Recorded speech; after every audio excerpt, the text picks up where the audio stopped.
অনেক ফাপড় দিছে এতদিন, ফাপড় তো দিবেই, মিথ্যা কথা। আর ওর মার হচ্ছে মুখের মধু, দুইজনের মায়ের ঝিয়ের একদম মুখের মধুর অভাব নাই। উলি যাই লাগতেছে, খাই, কালা কালা পেছনে চলে যাই। আহা, আহাতকে কালো জাদু করছে, যেই না চেহারা নাম রাখছে পেয়ারা। এই যে এখন আমরা একটা সুন্দর লাল মেরুন লাল, আমি আর কোনো কিছুই বলতে চাই না। দিনের কাহিনী ওরাই জানে, নাটক না সত্যি। দাম কত আপু? দাম নাকি অনেক টাকা? হ্যাঁ অনেক টাকা, এই জন্য হচ্ছে মাকে মান্থলি হচ্ছে 40,000 করে টাকা আমাদের দিতে হয়। মাশাআল্লাহ। একবার আজকে তিশা এসে দেখবে লাইভে এসে তোমাকে নিয়ে অনেক বাজে কথা বলবে। আমাকে নিয়ে যত বাজে কথাই বলুক না কেন, আমি যা সত্যি আমি তাই বলছি। সত্যি কথা বলতে আমি কখনো পিছপা হব না। আমাকে নিয়ে যা যা মিথ্যা এলিগেশন দিবে সেগুলো আর এবার কোথা দিয়ে যে দিব আমি, জাস্ট তোমরা ওয়েট করো আর দেখবা। বলছি তিশা অনেক কিছুই করে, আমার মতো অন্তত করবে না। গার্মেন্টস থেকে উঠে এসে নিজের যোগ্যতায় ব্যান্ড প্রমোটার হতে পারবে না, এজন্য হচ্ছে বুড়া বয়সে লিভ টুগেদারই করবে। আখি এবার তার লাইভে এসে বলল, শুধুমাত্র তিশার জন্যই আজকে তার ছেলে আয়াস এতিম হলো, বাবার ভালোবাসা থেকে বঞ্চিত হলো, তার ছেলেটা বাবাহারা হলো। সে কখনোই তিশাকে ক্ষমা করবে না।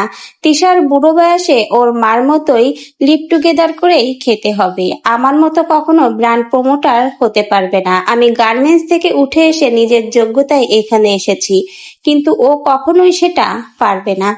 এবার তিশাকে নিয়ে আখি কি মন্তব্য করলো? ছেলেটার জন্য এখন আমি যাই করতেছি আমার ছেলের জন্য আমি করতেছি, কারণ আমার বাবার বয়স হয়েছে, সে এখন আগের মতো কাজ করতে পারে না। আমাদের সংসার চলাই হচ্ছে অনেক দায়, যার কারণে হচ্ছে আমি নিজে কিছু করতে যাচ্ছি, কিন্তু আমাকে হচ্ছে ওরা করতে দিচ্ছে না।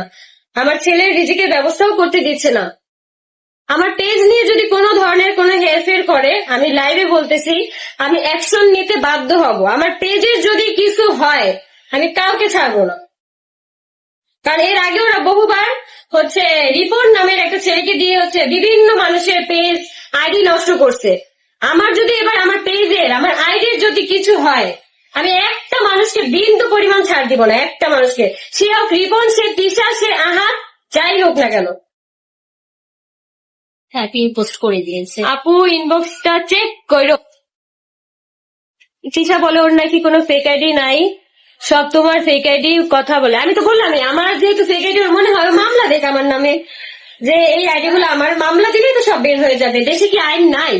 আমি একটু এভাবেই দেখাচ্ছি। ও মাই, ভাইকে আপনি কি ডিভোর্স দিয়ে দিবেন নাকি? কিভাবে, মানে এইভাবে কি থাকা যায়?